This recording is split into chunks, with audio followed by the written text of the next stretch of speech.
guys, what's up? This is Jen D, and welcome back to the Cinematics. I am Ab1. This is Hall Mills Network.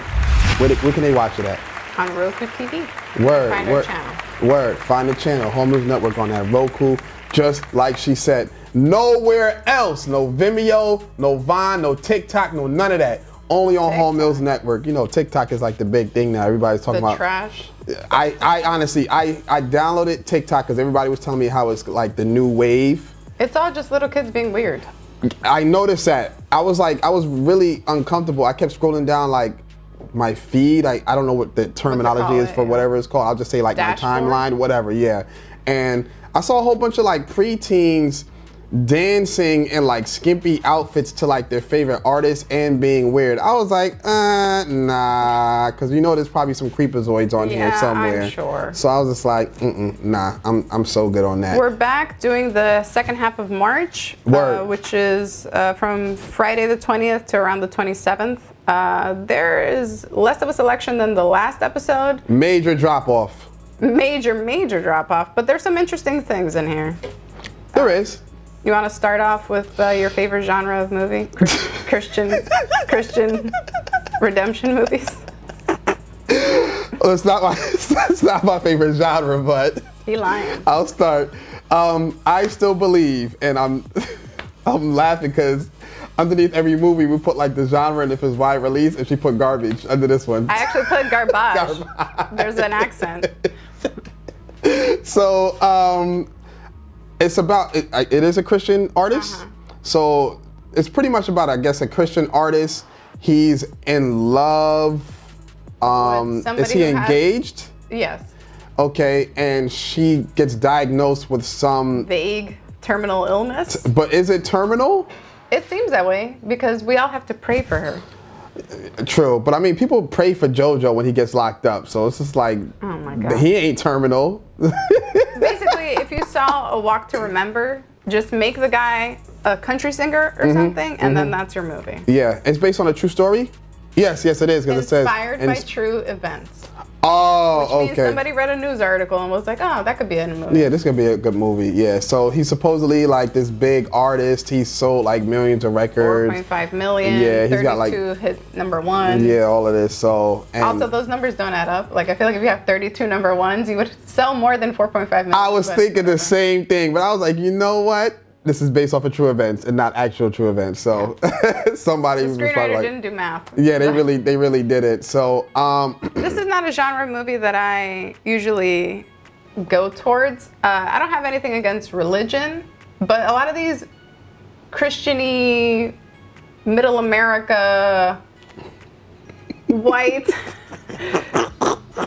movies are just not my cup of tea. Like, you can tell what the plot is. Like, you can tell what the twists are. If there's any twists, you can tell what there ain't no twist in that movie. What the ending is. The twist is God. Oh yeah, You can tell what's gonna happen. There's always some miracle. Like, I don't know.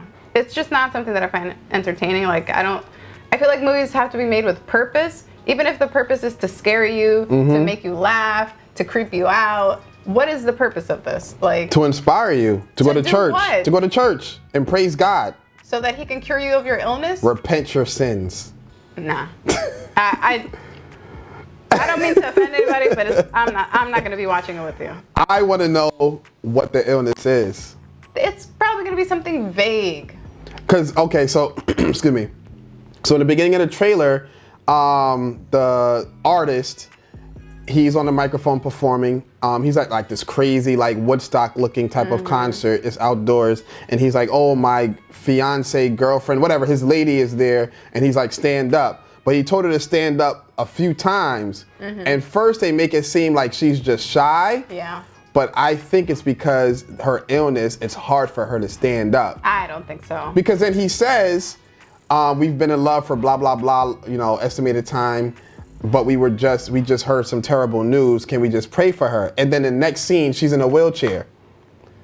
I don't think that's what it is. I just think I just think it's like he brings out the best in her kind of thing, and like she gets over her shyness because love overcomes paralysis. Because he even says to the audience, "Sorry, I'm taken." Yes, yeah, he does. But I mean, that's just banter. I'm not into this. I'm not either. I'm not into this thing. You're lying. This is your favorite genre. No, hell no. Before we started rolling. The name of this movie is called I Still Believe, I Don't Believe. You said your second favorite style of movie is Christian dog movies. He's lying to y'all. The only person I know that's in this movie is Shania Twain, and I only know that because you said it. Well, because I saw her new face, and I was like, oh, that looks like Shania Twain's new face. She's got some new cheekbones, so I Still Believe. That's a wide release, right? As wide as those movies go, they usually don't have. You said it's white? As wide. Oh. It's a double entendre, but it works. Yeah. I just feel like those movies are made for tiny budgets. Yes. And promoted for tiny budgets, but they make all their money back times two because that audience is very loyal to those kinds of movies. This movie, you know what this movie reminds me of? That movie with Lady Gaga and the dude, Bradley Cooper. Oh, the remake of... Yes. I forget the name of that movie, but I did want to watch that movie though. Yes. But that is not a Christian-y movie. Yeah, it's not. And I did want to watch that movie though. It's good. I did want to watch that movie. But I Still Believe. No. You can believe in yourself. Yeah. I believe I will not be watching this film. You want to jump into the next movie? Yes. The second film is the movie that I guess nobody knew was even in production, Quiet Place Part 2. It still follows the family with Emily Blunt and the two kids, but there's new blood in there. Yep. Cillian Murphy. I didn't see the first one. I did, and I loved it. I'm trying to watch it again. It's just hard to find. It's hard to find it anywhere where I ain't got to pay like $7. So. It just seemed like one of those high concept, it could get stale movies, but it did really well and it is very well received. And the screenwriter, who's also the director, and the main actor, John Krasinski, got a lot of praise for that script. So it is on my to-watch list. I'm just not so crazy interested. We spoke about this movie in our second episode in February. Yeah, when we did the trailer reviews. And I told you, this is one of my highest anticipated movies of the year. It is. It definitely is. But yeah, after this one, I want to see where this one goes because I feel we know the reason why the first one I think was so good because we didn't know what to expect. And since there was no dialogue. But now you know what's happening. Exactly. So the allure is gone. So they got to figure out a way to basically reinvent themselves. Maybe they can. I feel like it's going to be a Walking Dead situation where it's really going to be about how other survivors affect the family. Okay, that might work. But if we get a Quiet Place 3, I think I might have to give up on that franchise. I don't think there's a Quiet Place 3. At that point, it's just a loud house. I don't think a Quiet Place 3 is happening. Let's hope not. Let's definitely hope not. But A Quiet Place 2, man, you can't go wrong with it. You know what I'm saying? So that's definitely wide release, and I think that's rated R. I think it is. The first one I think was rated R too. But it's not Krasinski directing. Really? Yeah. New developments. So what is he? He's just writing? Is he like a consultant? Is he like an executive producer? I'm sure. Oh God, damn. I mean, his wife is in it, so he's definitely has a hand in it. Okay, so that's good. At least, all right. So at least I still have some faith in, because you know how those things can go. Last movie for the third week of March is a foreign film called The Truth. It's in French and English with Juliette Binoche. Wait, it's in English? French and English. Oh, like they go back and forth? Well, yeah, because she's married. It's about an actress played by Juliette Binoche, whose mother is a very, very famous actress played by Catherine Deneuve. And the daughter is married to another famous person who's Ethan Hawke, not playing himself, playing an actor. And it's about a book that the mother wrote that the daughter is having issues with because she lied about a lot of their childhood memories or whatever. It's like a sappy family movie. It's got amazing actors in it. I feel like it's a last goodbye for the French actress Catherine Deneuve because she's been saying a lot of crazy stuff in the press. Like so what? People don't pay attention like to her. She's like jaded?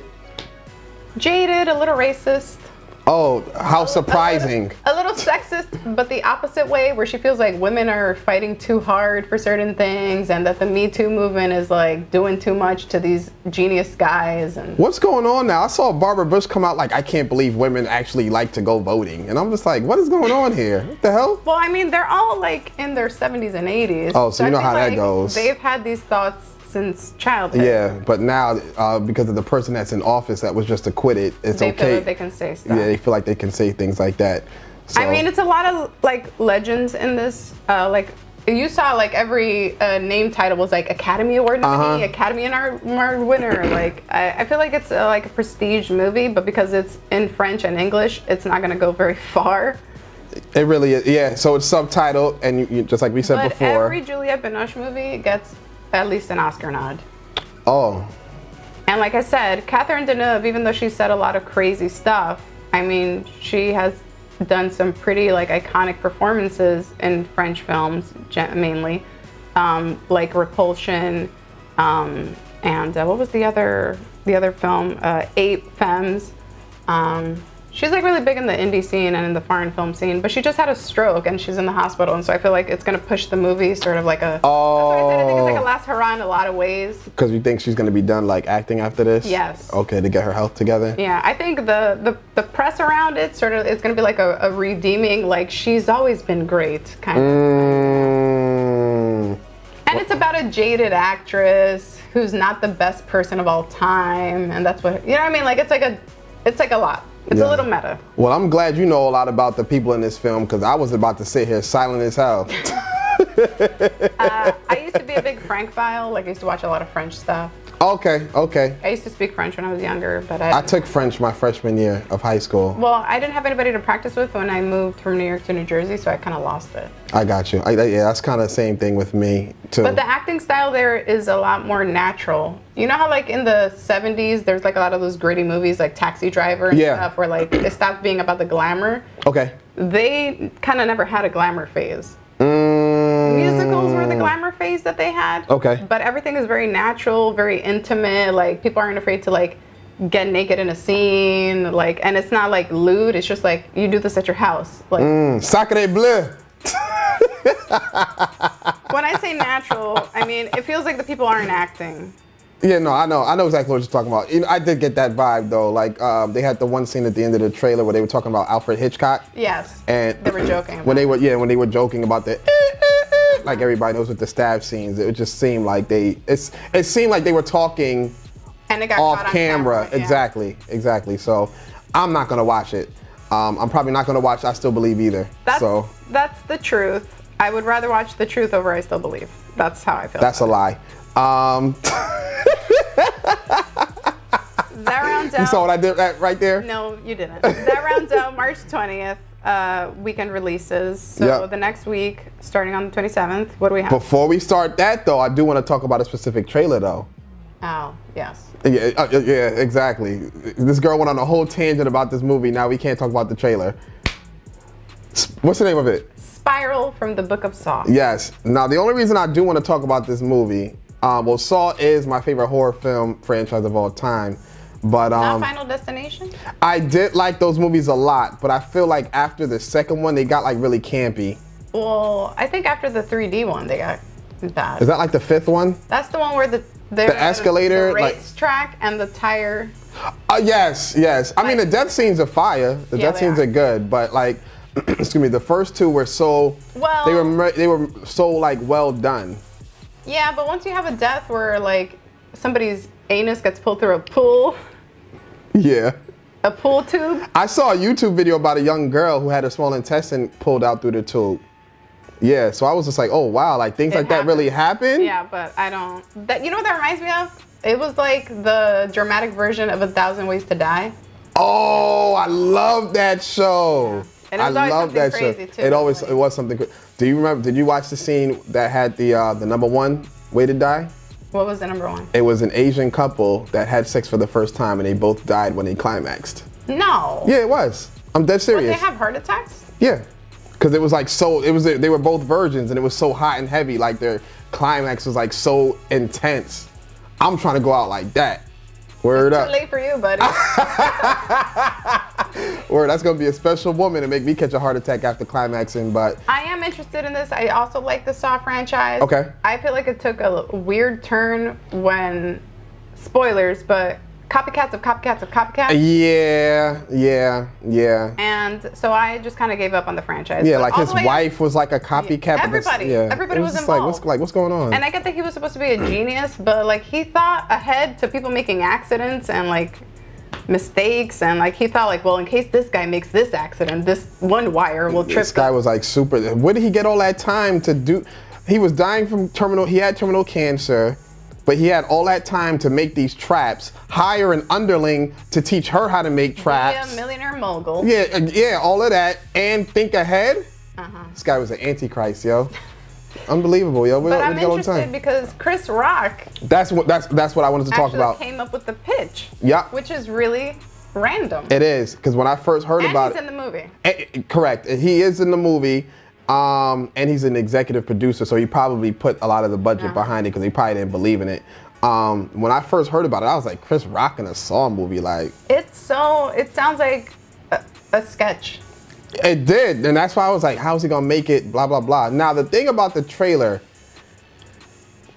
did not look bad, but when Chris Rock is in the car giving the rookie cop, like his speech, it just seems so like. Not believable.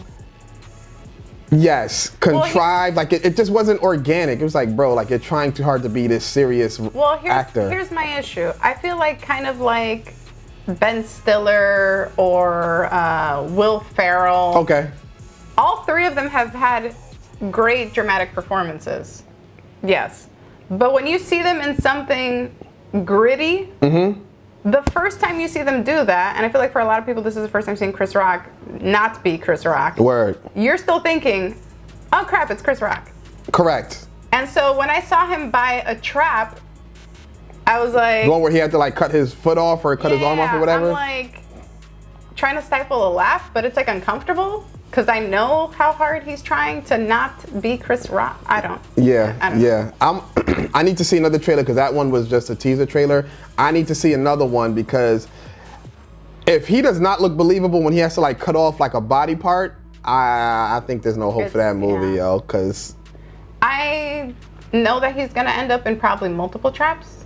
Yes. But I don't want to see it. I mean, I'm gonna watch it anyway. Samuel L. Jackson's also in it too, and he dropped a mother effer in the trailer. Of course. Like he had to do it. I'm gonna watch it as well. I think Saw has been a great franchise compared to other horror. Yeah, you're right. It's just a little like, okay, we're supposed to suspend disbelief because this guy's a genius, but it just went too far. It did. And if I'm not mistaken, I think there's a sequel to Jigsaw coming out this October called Jigsaw 2. So I'm like. So it's kind of like Ghostbusters. Yeah, Where they're like, y'all can have that Ghostbusters, but this is the real Ghostbusters. Exactly. So it's just like. And that movie looks terrible too. It does. I mean, we could talk about that another day because I saw the trailer and I just went in on it and everybody was like, yo, you being a hater, but I mean, it is what it is. No, it just seems like they're literally like women and just were like gonna bring back a franchise that nobody was touching. That's Spiral, a book from Saw. Know what I'm saying? That's the trailer that we just decided to discuss because the third week of March is just pretty much so bare bones. The last week of March, though. It's interesting. It's got some intriguing films. I wouldn't say that I'm crazy, like waiting to sit in the seat and watch these, but. Yeah, me neither. But I will say this. I will catch them all eventually. Yeah, me too. Me too. So now the first one is Mulan. A live-action Disney movie version of Mulan. And the only other live-action Disney movie that I've seen, like from like their newer ones, was Maleficent, which I did not like. I have not seen Lion King. If you can, I have seen The Jungle Book. You're right. The Jungle Book was actually my second review on my channel of all time. My second review. That was Jon Favreau. Oh, he did that one? Yeah. Okay, I didn't like that movie, but You know he's entangled in yeah. But I do like his Marvel movies, but I did not like Jungle Book. But okay, so you're right. I forgot that was a Disney film. So I saw two of them. I saw the Jungle Book. I did not like it. I didn't like it. I didn't see Mowgli either. I just had no interest on Netflix. Oh, the other Jungle Book movie. Yeah, no, I that didn't. one had a better cast though. Okay. Like instead of the snake being ScarJo, the snake was Kate Blanchett. Like it was just like everything was like. But nobody watched it because it was the second one. You always have to be first if you're doing competing. Correct. Films. You're correct. You're correct. You could have the trash first one, but if it's the first one, the second one people are gonna be like, I already saw it. Exactly. Yeah, nah, you're definitely right. So Mulan, I've never seen an animated version of Mulan surprising, because that was such a hit when we were younger. Yeah, I've never seen that. I haven't seen Lilo and Stitch. I feel like after like the original Disney sort of movies, like second generation. yeah, I feel just like started Mulan fading is like off. right at the end of that though. You think Like, so? Little Mermaid people can still have watched Mulan. Okay, I see. All right, I see Even what though you're they were saying. like super far apart. I mean, Eddie Murphy was in Mulan when Eddie Murphy was relevant. Yeah, pretty much. But yeah, nah, you're right. You're right. The trailer looks really good. It does. Cinematography looks amazing. It does. Usually a lot of those martial arts movies look. I just don't like how much. CGI? No. Visual effects? I don't like that Crouching Tiger, Hidden Dragon, Wire Fu. It works for movies like The Matrix, but there's very few movies where I feel like it doesn't pull me out of the story. Yeah. They're like running on the wall, and there's like a scene. She's on a horse. Mulan's on a horse, jumps up, kicks a sword that's being thrown at her, and then lands perfectly on a horse. And I was just like, yeah, it's like the Wire Fu is serious. It is. But it looks beautiful. Yeah, nah. And it looks like it has a lot of money behind it. The budget, I think, was 150 million, I think, if I read correctly. And Mulan is a great story. Like, I think it's one of the better Disney animated movies. Tell them, we never gave a synopsis. Basically, there's an incoming attack during, I don't remember which dynasty it was. And so basically people get drafted, like everybody has to give up a son, every family has to give up a son or a male. And in Mulan's family, her father, who's already an older war hero, is gonna like sacrifice himself because they have no sons. But Mulan gives herself as the son. Yeah, nobody knows she's a woman. Female. Yeah, no, she's a female. So that her father doesn't get drafted, basically. Yeah, exactly. And they can't say anything because her own people will go against her or something like that. In the trailer, she might get killed in war, or she'll get killed by her own side if they reveal that she's a woman. Yeah, exactly. So very girl power-ish, very empowering, but it doesn't look egregious like Captain Marvel. Yes, exactly. The main, well, I guess she's like the main villain. She's like a witch. Yeah. So there's a couple scenes where she's like running and then she like jumps and turns into like an eagle or something like that. That wasn't in the animated. Oh, okay. You know what? It's funny you say that because I was watching Super Bowl with some of the homies and one of them said that too, like, yo, there's like hella scenes that aren't even in the original. But then I'm like, I've never seen like Beauty and the Beast and the Lion King. I haven't seen them, so I don't know. Maybe are they like doing new scenes just to make it like different? Well, no. I think the Lion King, a big problem was that it was shot for shot. Oh, so you pretty much just saw the same movie just like years later. Yes, but with beautiful graphics. Yeah. I don't know. It's gonna make money because it's Disney, but I also don't want it to not make money because it's one of the only like diverse Disney films. True. And I'm afraid that people are gonna be like, that's the Asian one. Oh yeah, I know. And right now it's not really looking good for Asia with this coronavirus right now. It ain't. But it does look good. The movie looks fantastic. And it looks well acted, well shot. I think. And most people don't have a problem with the Wire Fu. They don't. But I honestly think that's because a lot of people, like the casual viewer, does not know what that is. They're just like, oh wow, look at this, like martial arts, cool. And they got swords and stuff like that. I think this movie is going to do for the Asian community what Black Panther did for the Black community. I do not think so because they already did that with Crazy Rich Asians. No, they didn't. People were buying out theaters. They were. Now that movie, that was a good movie too. That was a fantastic movie. No, I'm saying like, and it made us money. People in the Asian community were buying theaters to watch it. Fill with people specifically so that it would make a lot of money. I understand. People were doing that with Black Panther too. I understand what you're saying, but I'm talking about like the reach outside. Like, so you had Black Panther, you know, all the black people was there. Like now kids are dressing up as T'Challa for Halloween. But you got white kids dressing up as T'Challa as Halloween. I don't think this movie is being promoted in a way that would give them I see. Okay, I'll give you that. I'll give you that. Disney probably like outside of us watching the promo that's out there, is there a lot of talk that you saw about? Like, are people like, oh, Mulan, Mulan, Mulan? I know. Yeah, you do bring up a very good point. You do bring up a very good point. Disney heads are crazy for it, but yeah, I mean, we'll see what happens in upcoming I'm glad that weeks. it's a Disney live action that is not based around a child or an animal. Yes, yeah, I agree. Because I'm very interested to see what the output is going to be. I tell you what, though, if this movie bombs, Little Mermaid is in some trouble. Well, she's kind of in trouble anyway, but... Who? The actress? Yeah. What happened to her? She's still getting crap because people don't want... Oh, because of that. Yeah, that's what I'm saying. Like, if this movie bombs and Little Mermaid, they might be like, hold up now. But this is an Asian cast playing Asian characters. That's what, listen. Before this conversation jumps any further and we upset some folks, I think Mulan will do well.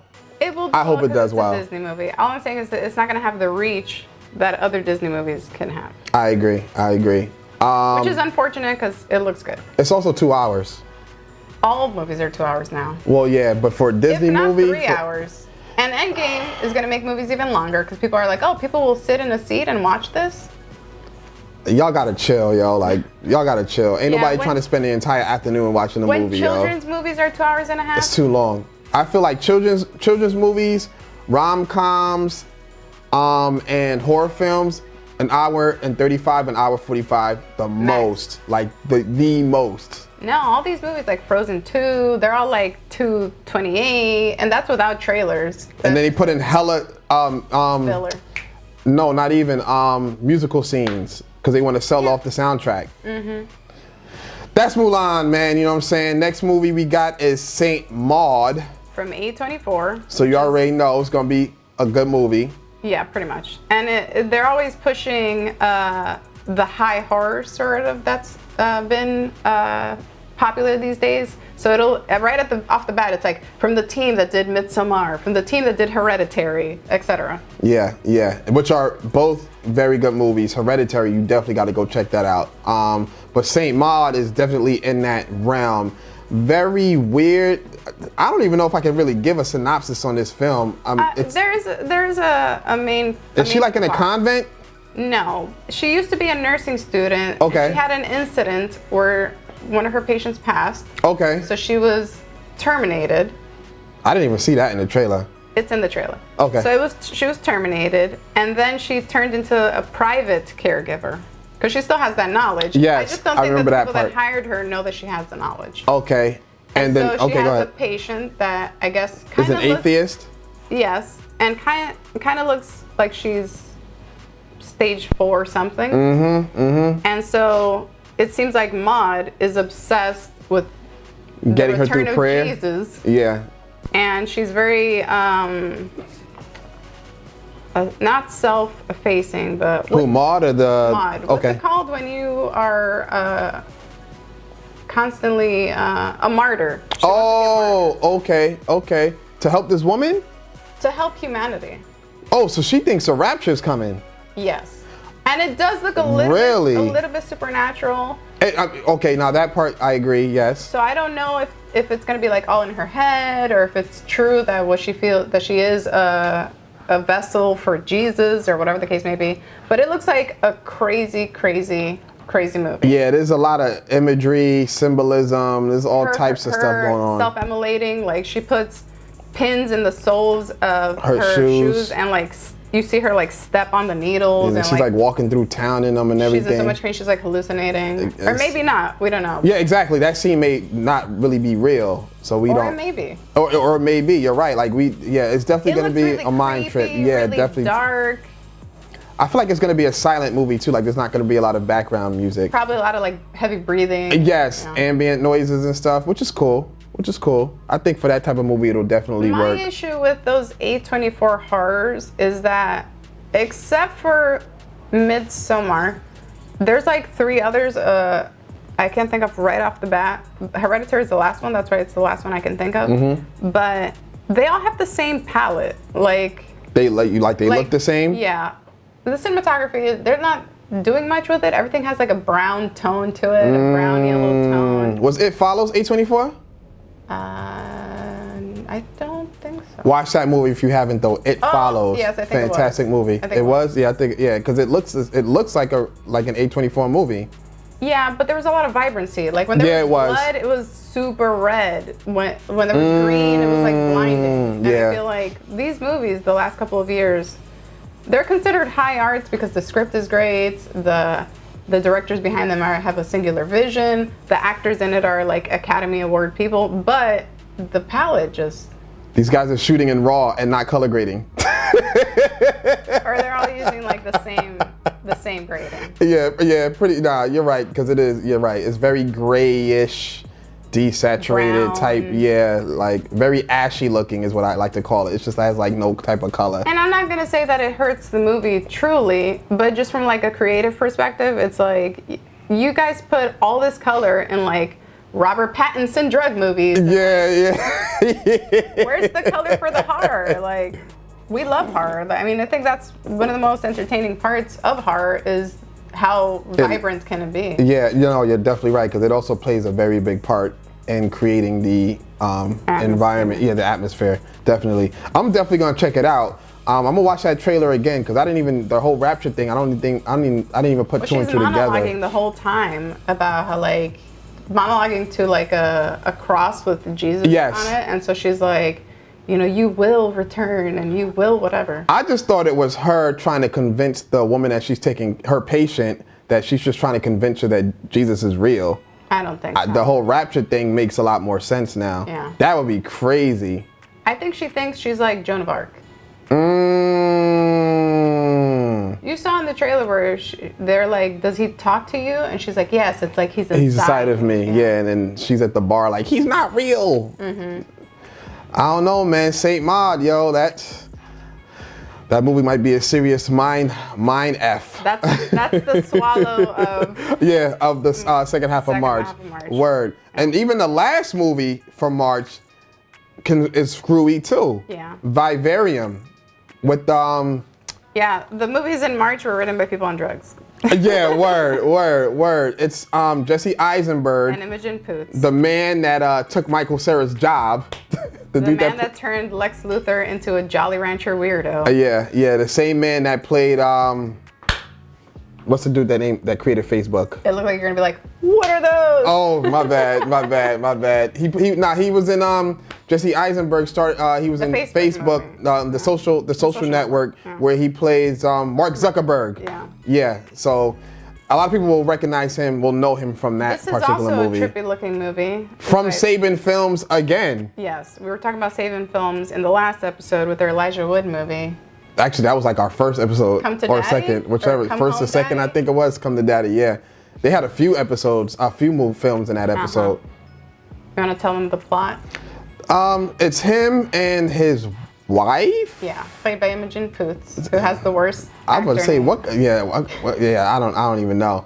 They go. I guess what are they looking for? A house? They're trying to buy a house. Yes. And they go to some sort of community. It's very Stepford Wives, Edward Scissorhands looking. All the homes look the same. And then as they're trying to leave the complex, they can't, because every road that they take loops them back to the house that they got shot. The same house, yeah. So I guess. And they're trapped in it. So basically they're like, so what do we do? There's nobody around. There's no other people. There's no society.